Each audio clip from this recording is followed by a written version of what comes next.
Dawn had not yet broken over the Philippine Sea, but the first pale hints of morning were beginning to seep across the horizon, smearing the far edge of the world with a thin stroke of steel blue. A humid wind rolled in from the east, carrying with it the faint smell of brine and fuel oil, an omen of the day ahead. Even in the half-light, the silhouette of the Essex-class carrier USS Resolute seemed impossibly vast, a floating airfield carved from American steel, its flight deck humming with the restless anticipation of battle. 90 aircraft stood wingtip to wingtip, shimmering with dew, their fuselages cold but eager. For the men aboard, this was the beating heart of an industrial titan. One ship among dozens, fueled by factories that never slept, and people who had decided collectively, ferociously, that the world would not be left to darkness. Before we jump back in, tell us where you're tuning in from, and if this story touches you, make sure you're subscribed because tomorrow I've saved something extra special for you. A lanky 19-year-old radio man from Nebraska, named Samuel Harlow, leaned against the island superstructure, rubbing the fatigue from his eyes. He had slept no more than 2 hours, the kind of fractured sleep that came to sailors whose nerves were anchored perpetually to the possibility of sudden death. But there was something else under the surface today, a strange electricity, as if history itself were crawling across the deck with them. Word had travelled fast. The Japanese fleet was on the move again, and this time they were coming in numbers that stirred old doubts even in seasoned officers. Samuel glanced down the deck to the place where Lieutenant Commander Elias Morgan, one of the ship's most respected pilots, was performing a last-minute check of his Hellcat. Morgan moved with the deliberate focus of a man who had survived far too much to trust luck. He ran his hand across the cowling as if reassuring a skittish horse, whispered something to the plane that no one else could hear, then straightened when he felt Samuel watching him. "You look like you've seen a ghost," Morgan called out. "It's too early for ghosts," Samuel replied, managing a thin smile. Morgan smirked. "Early is when they prefer to visit." The ship's loudspeakers crackled. "All flight crews stand by for launch sequence. Repeat, all flight crews stand by." Morgan snapped his goggles around his neck and climbed into the cockpit. Samuel's throat tightened a little. These men were family, forged not through blood but through the shared reality that any moment could be their last. Below deck, in the dim glow of the ordnance room, Petty Officer Kurt Dawson wiped the grease from his fingers and inspected another belt of 50 cal ammunition. He knew what the other gunners said about him, how he was strange, how he mixed belts, wrong, how he threaded his ammo, not according to regulation, but according to some peculiar instinct. Incendiaries stacked beside armor-piercing in unusual ratios, tracer rounds distributed like punctuation marks rather than patterned sequences. The officers had questioned him early in the war. Then they saw the results. Enemy aircraft shredded mid-air, kamikazes snatched from the sky before they could turn the horizon into fire. No one questioned him anymore. Dawson locked the latest belt into its box, his expression neither proud nor defiant, simply resolved. He had grown up in a Detroit factory district surrounded by the rhythmic clatter of machines, and he believed war was not won by perfect rules, but by perfect adaptation. In an odd way, the gun mount felt like home. Up above, the deck suddenly roared alive. The first Hellcat throttled forward, shook the entire ship as if trying to tear free of the earth, and then hurtled into the wind. Another followed, and another. The launch officers moved with almost choreographed precision, each motion refined through endless drills, until 90 aircraft could be sent skyward in the time it took an enemy commander to blink. Morgan's Hellcat dragged its shadow across the deck, lifted its nose, and shot into the expanding morning. As he gained altitude, the Pacific unfurled beneath him like a sheet of hammered silver. He checked his gauges, tightened his harness, and allowed himself a moment to breathe deeply, tasting the mingled scent of oil and ocean. Below him, the Resolute became a shrinking rectangle of enterprise and hope. By the time the last aircraft had left the carrier, the sun was clawing its way above the horizon, flooding the fleet with harsh gold light. The task force stretched across the sea like a moving continent, battleships with towering superstructures, Cruisers with their sleek silhouettes, destroyers darting around them like wolfhounds on the hunt. The men aboard these ships understood the stakes. The Battle of Leyte Gulf was about far more than geography.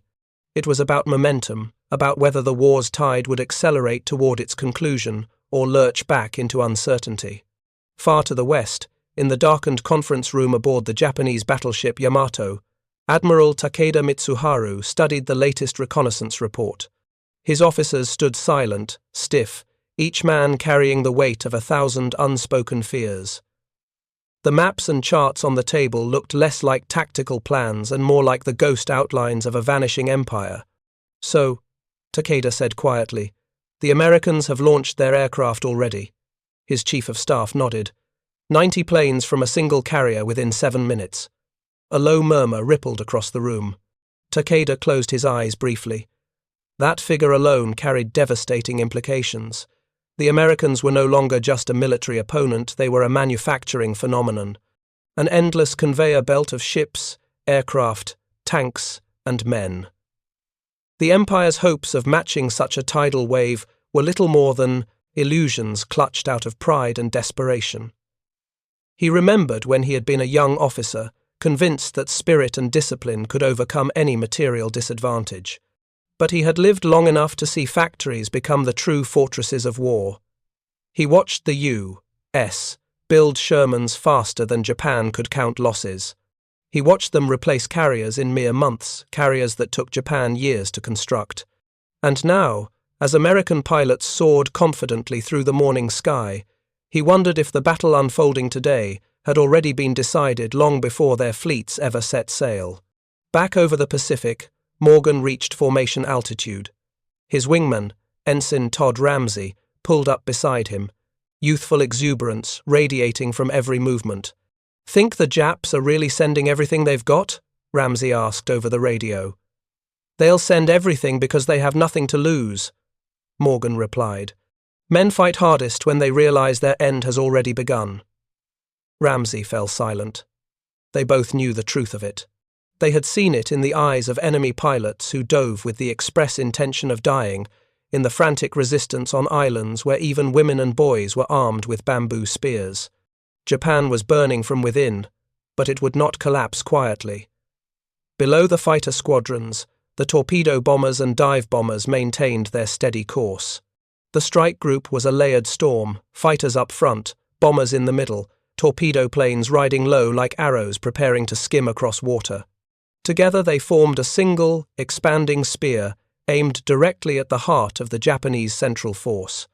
On the Resolute, Samuel Harlow took up his post in the radio room, headphones pressed tight against his ears. The air inside buzzed with the frantic energy of incoming signals, pilots checking in, destroyers issuing bearings, cruisers relaying radar contacts that leapt across screens like skittering insects. Every voice carried urgency, but beneath that urgency was something else: confidence. The Americans were no longer uncertain newcomers to naval aviation. They were masters of it. Then Samuel heard the first terse report. "Enemy fleet sighted, multiple battleships, multiple cruisers, heavy escort, they're waiting for us." Morgan heard it too. His pulse quickened. "Stay tight, everyone," he instructed. "We hit them hard, we hit them fast, and we keep moving." As they approached the target zone, the sea below transformed into a forest of black shapes, ships arranged in a formation that bristled with power. The Japanese fleet exuded a grim majesty. Battleship turrets pivoted with ominous grace. Anti-aircraft mounts swiveled like watchful eyes. White wakes carved sharp strokes across the blue canvas of the ocean. Morgan swallowed. At moments like this, courage was not an explosion but a tightening, a decision one made quietly within oneself. He steadied his breathing, gripped the stick, and felt his Hellcat respond with eager loyalty. Then, the sky erupted. Flak burst around them in violent blossoms of black and orange. The air shook. Wings shuddered. Pilots clenched their teeth as fragments tore through the sky like invisible razors. Ramsey cursed. "They're really throwing the whole kitchen at us." Morgan dodged a cluster of explosions that came dangerously close. "Stay with it. Dive bombers, begin your run." Torpedo planes. Hit the flank. Preparing and narrating this story took us a lot of time, so if you are enjoying it, subscribe to our channel. It means a lot to us. Now back to the story. The dive bombers nosed downward in steep, heart-stopping plunges. Their sirens screamed like vengeful spirits. Bombs streaked toward the armored hides of Japanese cruisers. Torpedo planes skimmed low across the waves, their torpedoes sliding into the sea like predators released.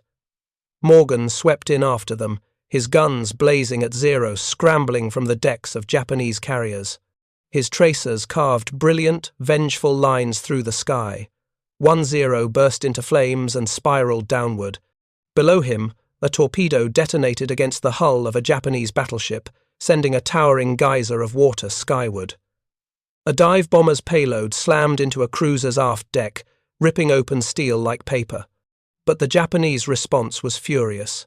Zeros swarmed like hornets, diving and weaving with lethal precision. One clipped a bomber's tail, sending it spinning in a fiery corkscrew. Morgan forced himself not to watch it hit the water. Back on the carrier, Dawson manned his gun as enemy aircraft attempted a desperate counterattack against the American fleet. He fired with uncanny bursts, short, controlled, instinct-driven. His wrong belts did their work. One plane disintegrated mid-air, its fragments scattering like shattered glass. Another burst into flame and crashed into the sea before reaching striking distance. Samuel heard each frantic transmission, every loss, every victory. He sat rigid, fingers trembling, listening to the tapestry of life and death unfolding miles away but echoing intimately through his headset. Hours felt like minutes. Minutes felt like hours. When the American strike group finally turned back, the Japanese fleet lay battered but not broken. Smoke poured from the ruins of cruisers. Battleships limped, bleeding oil. Carriers burned with sickening intensity. Yet still they fought, refusing to vanish quietly into the deep. Morgan's fuel was dangerously low, his hands ached, his uniform was damp with sweat. As the Resolute came into view again, her deck a welcome refuge, he felt a swell of emotion that caught him off guard. Relief, gratitude, and a heavy sadness for those who wouldn't be returning. Ramsay landed just ahead of him. Morgan followed, wheels screeching as they touched down. The deck crew rushed in immediately, folding wings, refueling tanks, rearming guns. The war did not pause for first feelings. When Morgan climbed out of his cockpit, Samuel was already there to greet him. The radioman's expression carried all the emotions Morgan tried to hide. "You made it back," Samuel said quietly. Morgan forced a weary smile.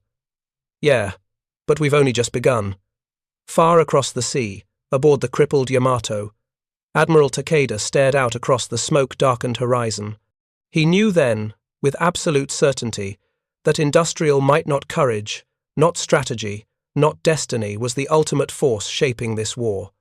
America had become a machine beyond imagining, and every attack they repelled, every fleet they launched, every Sherman, Hellcat, and Essex-class carrier they produced was another weight tipping the balance irreversibly. Japan could still fight, but it could not win. As the sun dipped lower and the Pacific glimmered with the reflections of burning ships, Takeda whispered the truth aloud, though no one dared respond.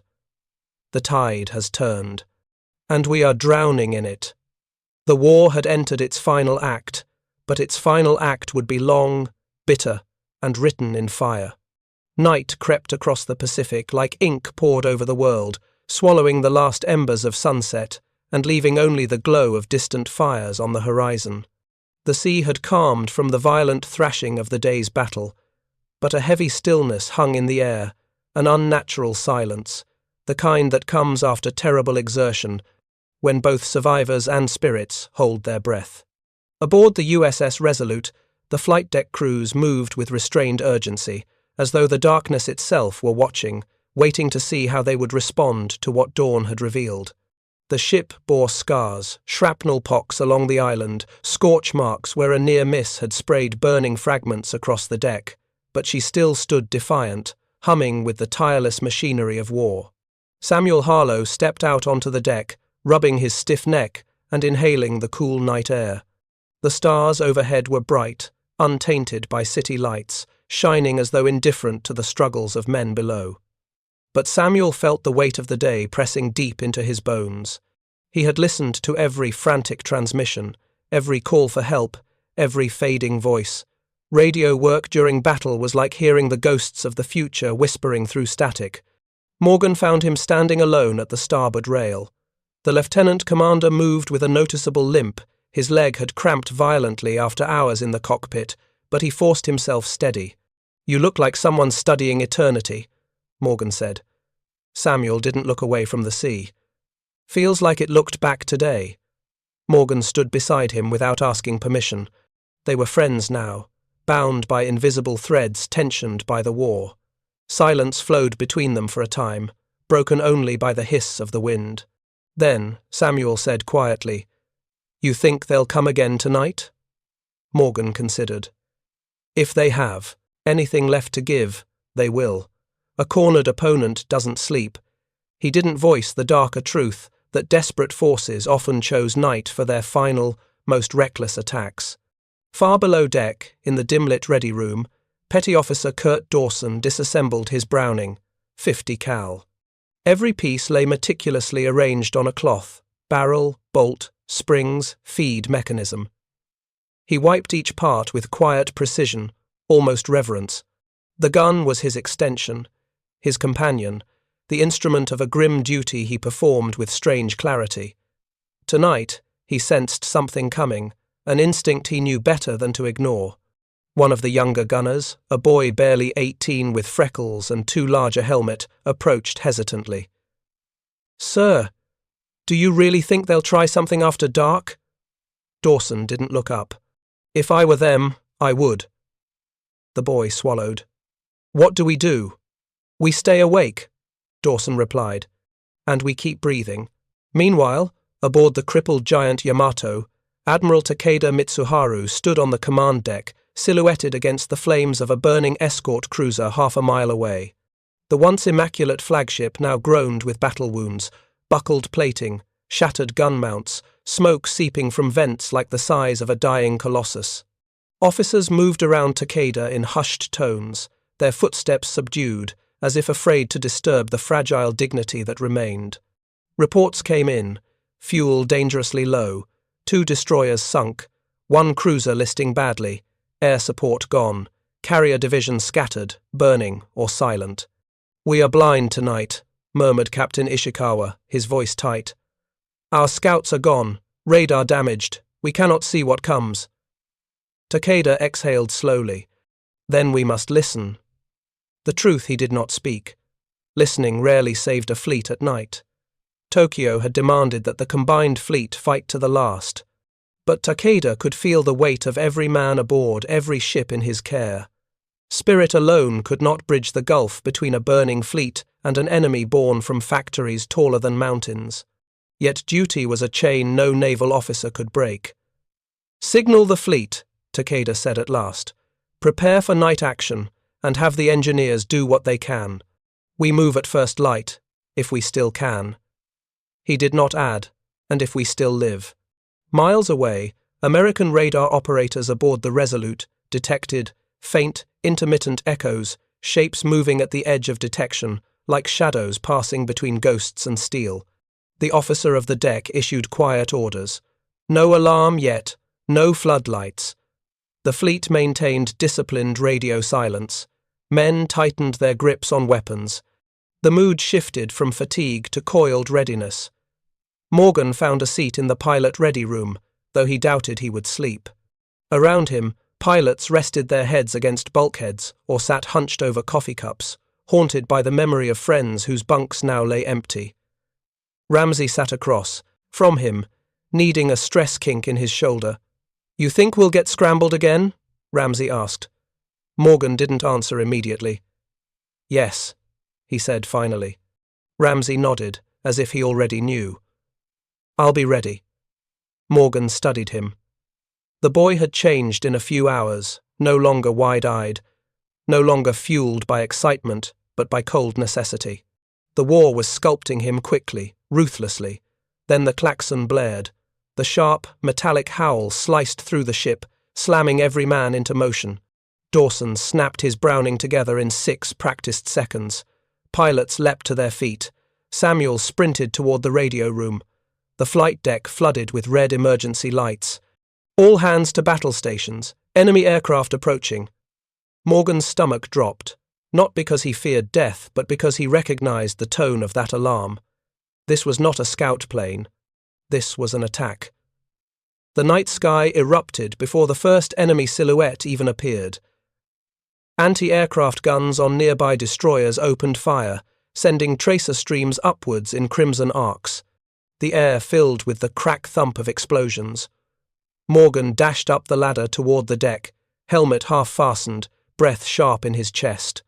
As he burst out onto the flight deck, he saw them. Faint black shapes descending against the starlit sky kamikazes, their engines howling, their wings trembling with the violent certainty of men who had accepted death long before takeoff. Samuel heard the pilot's frantic calls before the others saw the planes.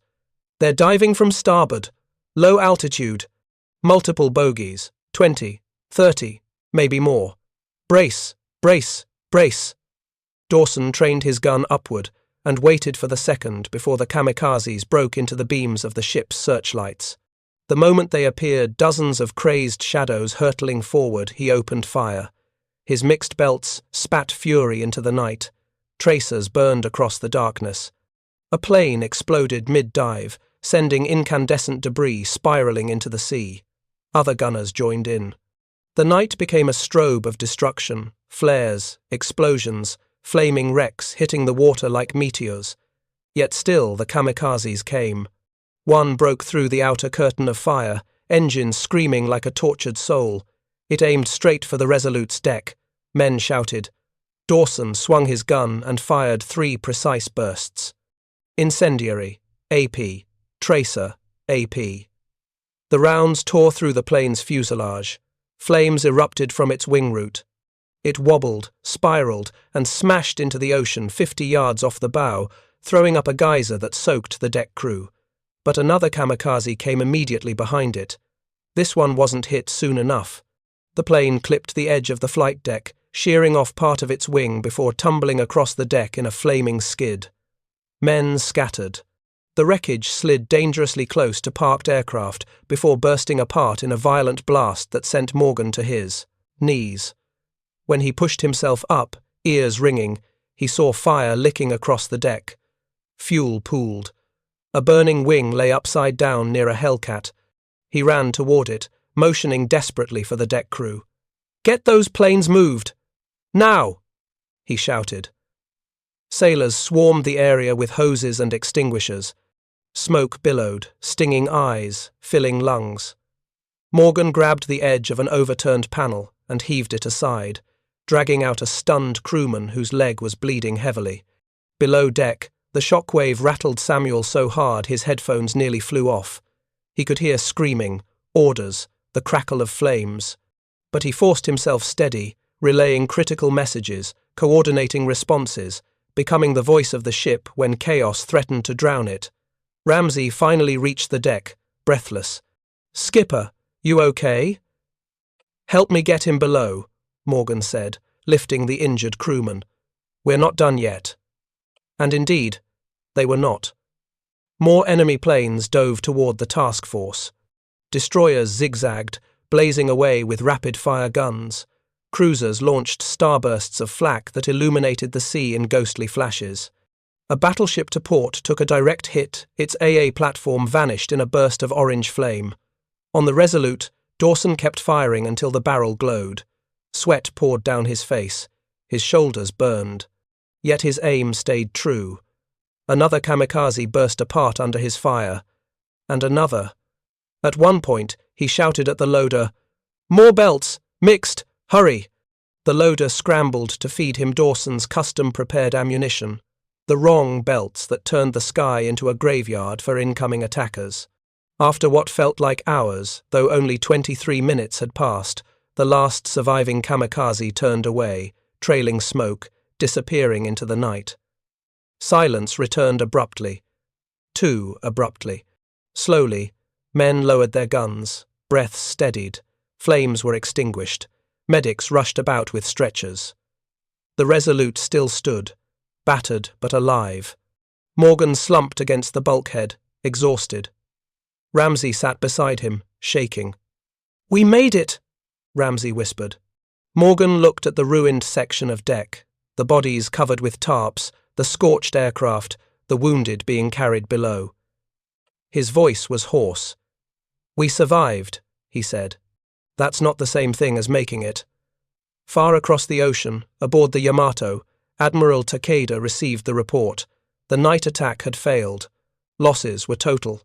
The pilots had given their lives for no gain. Takeda stared at the map table in silence, then closed his eyes. "Order all ships to conserve ammunition," he said at last. "Tomorrow."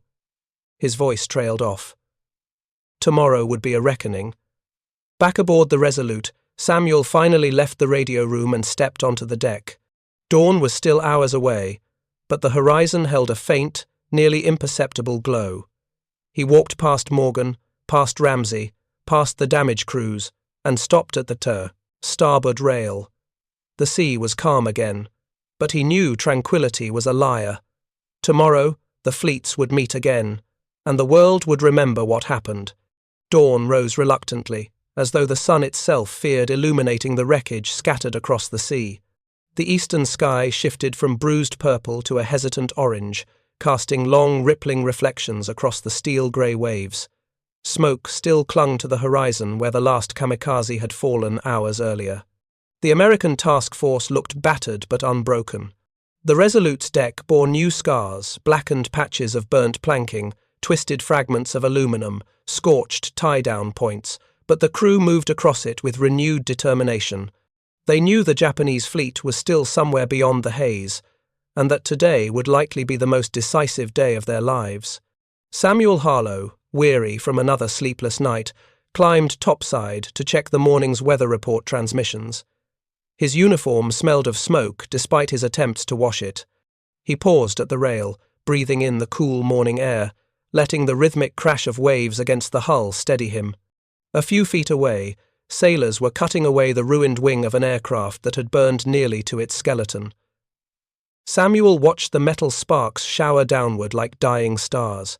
He thought of the voices he'd heard through his headset the night before, men shouting, praying, screaming, then going silent.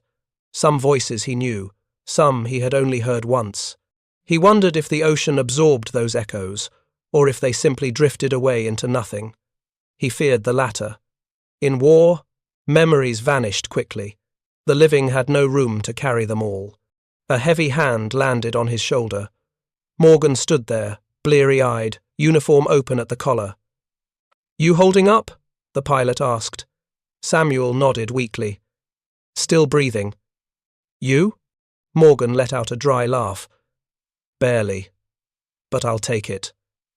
A fresh wave of deck crews rolled by, preparing the launch area for another strike. Morgan watched them move young men in stained jerseys, faces smudged with oil, eyes set grimly on the day ahead. The attack last night had shaken them, but it had also galvanized them. The Americans had survived the worst the enemy could throw in the dark. Now they would answer with daylight. Below deck, Dawson was already at his station. He was elbow-deep in the guts of his Browning. 50 cal, checking springs and feed pawls with almost obsessive precision. The barrel had cooled since the night's frantic firing, but he still inspected it carefully, rotating it slowly under the dim lights. Beside him lay 3 belts of ammunition, each one assembled by his own hands, each one bearing his unmistakable pattern. Incendiary, AP, AP, tracer, AP, incendiary. A strange rhythm that no manual endorsed but that had saved dozens of lives. He caught sight of a reflection in the polished breech. The young, freckled gunner stood behind him again. "Didn't think you'd be back so soon," Dawson said without looking up. The boy swallowed. "I wanted to learn more about the belts, sir." Dawson paused, then turned toward him. "Why?" The boy hesitated. "Because last night, when the plane hit the deck, I froze. I couldn't move. I just watched it come in. And I don't ever want to freeze like that again. Dawson nodded slowly.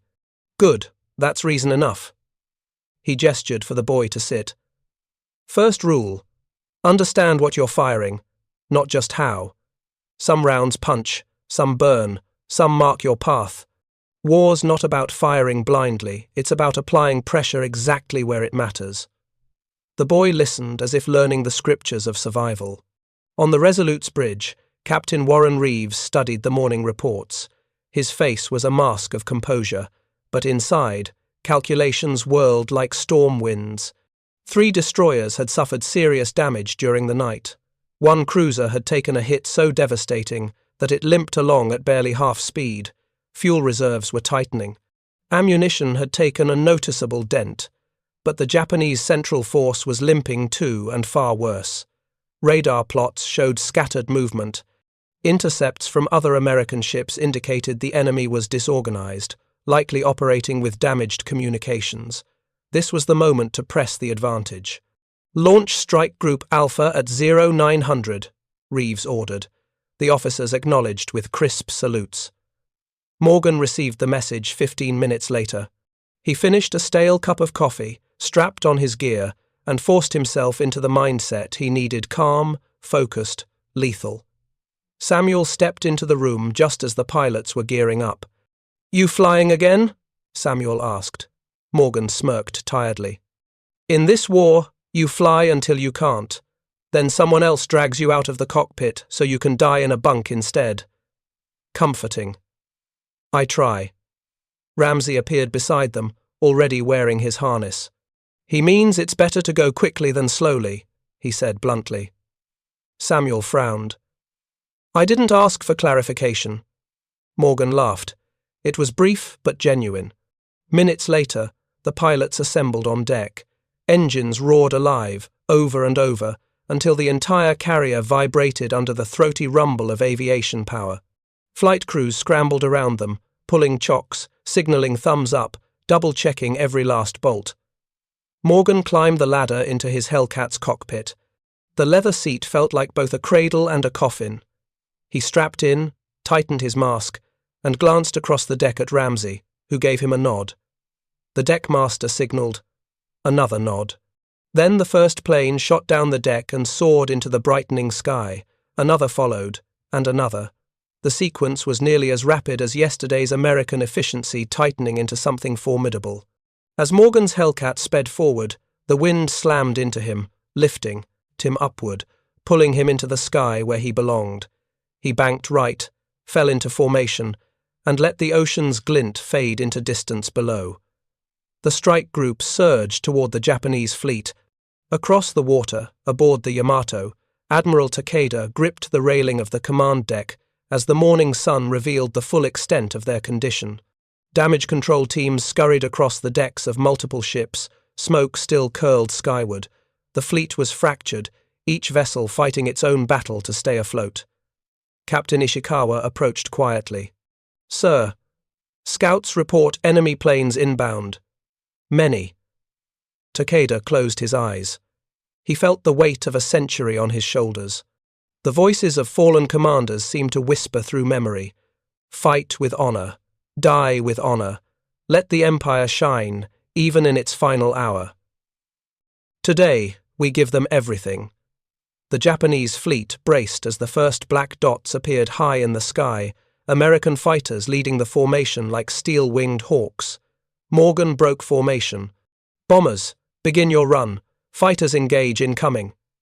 Zeros clawed upward like a desperate swarm. Morgan dove at them, guns blazing.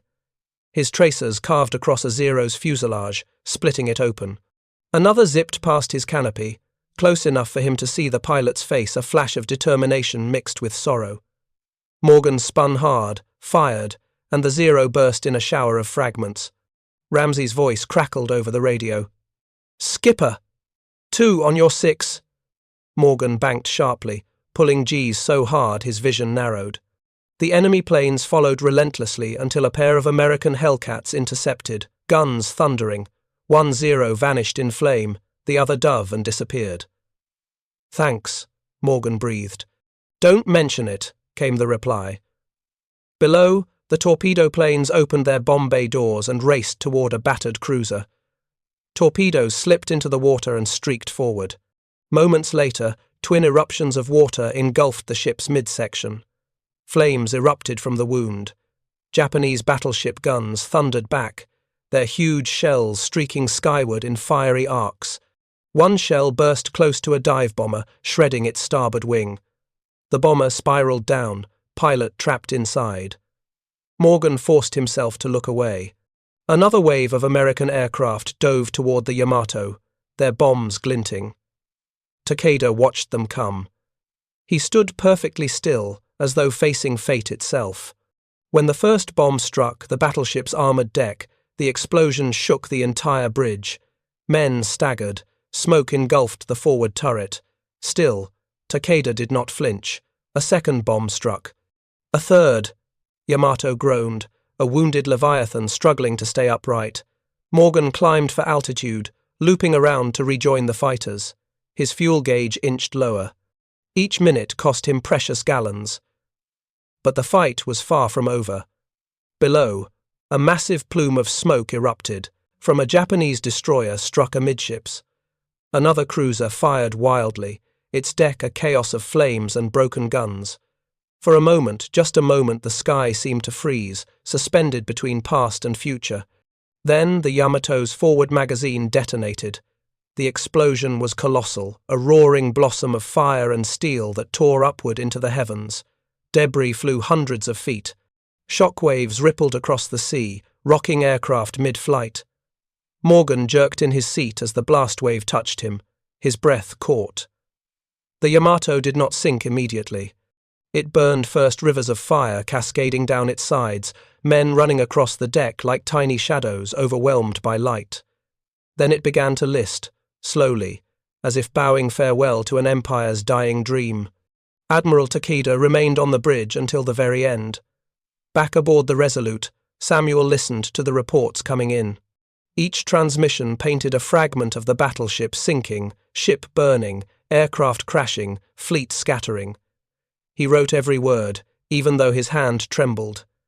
Then he heard Morgan's voice. Returning to base. Low fuel. We got them. Samuel closed his eyes. Relief washed through him so powerfully it nearly made him collapse. On the deck, Dawson fired at a final fleeing Zero that attempted a hopeless strafing run. His round struck true. The plane disintegrated above the waves. When the last echoes of battle faded, the sea fell quiet again, this time with a different kind of silence. Not dread, not anticipation, but conclusion.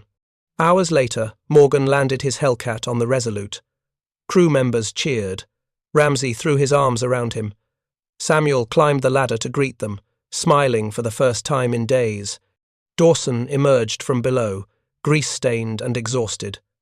The young, freckled gunner walked beside him, carrying one of Dawson's custom belts. "You were right," the boy said. "The mix-it works." Dawson gave a rare half-smile. "Told you." As the sun dipped low, the American fleet sailed onward, battered but victorious. The Japanese central force had been broken. Leyte Gulf belonged to the Allies, and the tide of war, long feared, had finally shifted irrevocably. Morgan stood at the rail with Samuel and Ramsey, watching the ocean swirl beneath them. "It's over then?" Samuel asked softly. Morgan shook his head. "Not yet. But today was the beginning of the end." The waves reflected the dying light, shimmering like molten gold, and the world turned toward whatever came next. The storm rolled in as if summoned by the war itself, angry sheets of rain hammering the ocean, turning the horizon into a heaving wall of iron-grey water. The wind shrieked like rigging under strain, and even the Essex-class carrier, so vast it could launch 90 aircraft in 7 minutes, seemed to hunch its shoulders against the gale.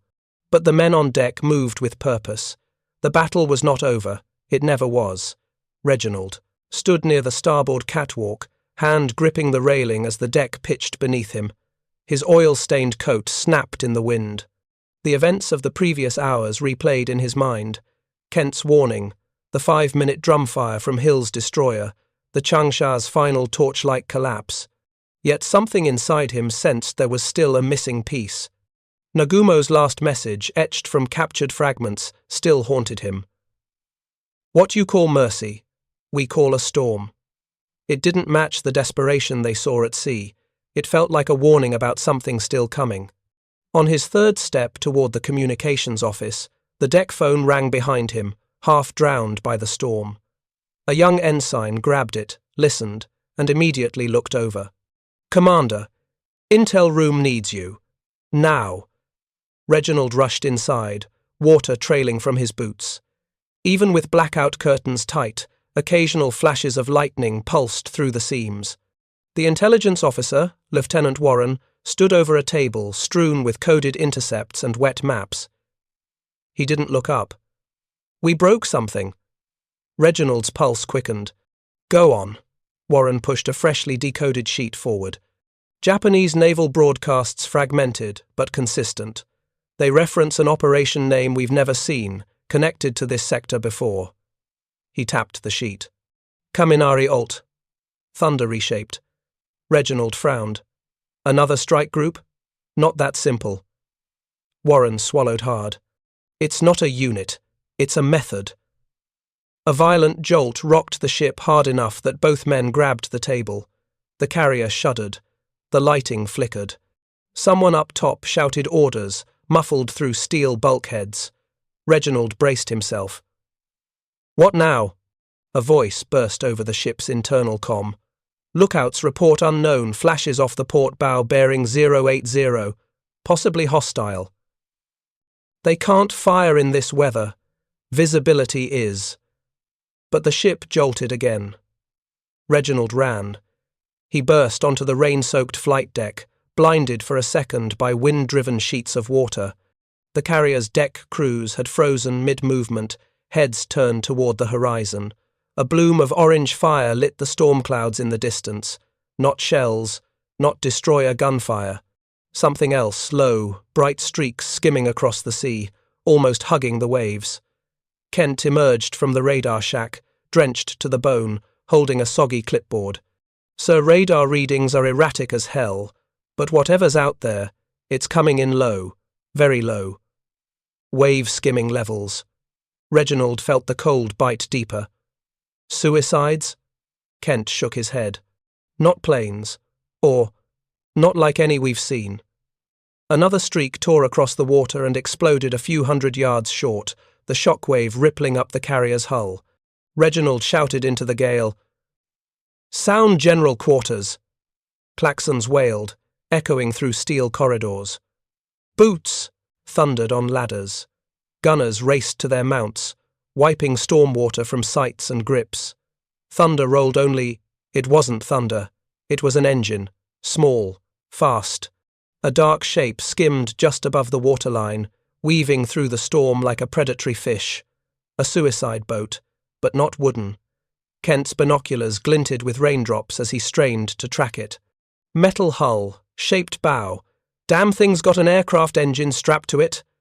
Another explosive burst erupted near the carrier's bow, sending geysers of water skyward. Reginald clenched his jaw. "Kaminari Alt." Thunder reshaped. This is what Nagumo meant. They'd forged one final weapon, half boat, half missile, driven by pilots willing to die if it meant breaching America's steel wall. And the storm made them nearly invisible. Gun crews opened up, tracers whipping through rain like angry fireflies. The sea burst in plumes around the darting shapes, but the craft were agile, sliding left and right like waterborne aircraft. One surged closer.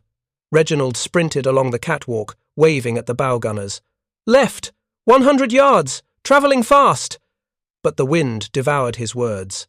The boat jumped a swell, its pilot no more than a shadow hunched behind a tiny shield, then angled toward the carrier's flank. A destroyer suddenly materialized from the storm like an apparition, its silhouette cutting across the waves, engines roaring at flank speed. The Fletcher-class Hawthorne. Its siren wailed a single, sharp blast, a warning and a promise. Its forward guns barked. 3 shells, rapid, precise, slamming down tight patterns around the attacker. The sea erupted in white pillars. The boat wobbled, its engine screaming in protest as shrapnel tore its side open. Then it exploded violently, sending a rolling wave of heat and smoke against the destroyer's bow. Reginald exhaled shakily. Good God, they're using the storm for cover. Kent wiped rain from his eyes. So radio intercept, more incoming signatures, multiple bearings. The Hawthorne's captain must have realized it too. Over the carrier's loudspeakers came his gravel-edged voice. Eagle Actual, this is Hawthorne. We're deploying screen formation. Hold your position. We'll intercept. The carrier answered, with a blast of its horn, one long, steady note, acknowledging, honoring, trusting. The Hawthorne plunged deeper into the storm, guns blazing in short, vicious bursts. Flashes illuminated the silhouette of more incoming craft, shadows weaving in the troughs between waves. For a brief, breathless moment, Reginald watched from the pitching deck as the destroyer fought like a cornered wolf slewing to port, then starboard, firing main guns, then 5 inches, then rapid-fire Oerlikons.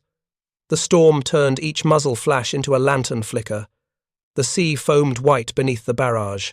One impact, then another. 2 more attackers vanished into fireballs. A third disintegrated under a direct hit, but each explosion sent deadly fragments chopping into Hawthorne's hull. Kent whispered, "How many are there?" "Enough," Reginald answered. "Enough to make this their last storm." The carrier's spotters counted more wakes, narrow white scars racing toward the formation. Reginald lifted the phone to the CIC. "Launch-ready aircraft on my mark." The flight officer hesitated. "Sir, the deck is unsafe. Winds at 40 knots. We'll lose ships if we don't. Prepare for storm launch." The deck crews scrambled. Planes were chained, unchained, slid into position, wings locked, engines sputtered, then roared to life. The carrier turned into the wind, fighting the sea like a titan heaving for breath. Reginald watched the first plane creep into launch position. But before it could move, a catastrophic boom echoed across the storm. A Japanese craft had rammed the escorting cruiser on the carrier's port side, detonating near its aft turret. Fire spiraled upward, metal shrieked, men screamed, Kent swore under his breath. "They'll tear us apart if we don't respond." Reginald gripped the railing until his knuckles whitened. "Then we give them an answer they'll remember for generations." Flight deck launch first wave. The officer didn't argue this time. Engines thundered, the carrier heaved. Wind flattened the rain into horizontal streams. Then, through the storm, one plane shot off the deck, then another. Their silhouettes vanished into the blackness, swallowed by the raging sky, yet leaving behind a feeling of rising defiance.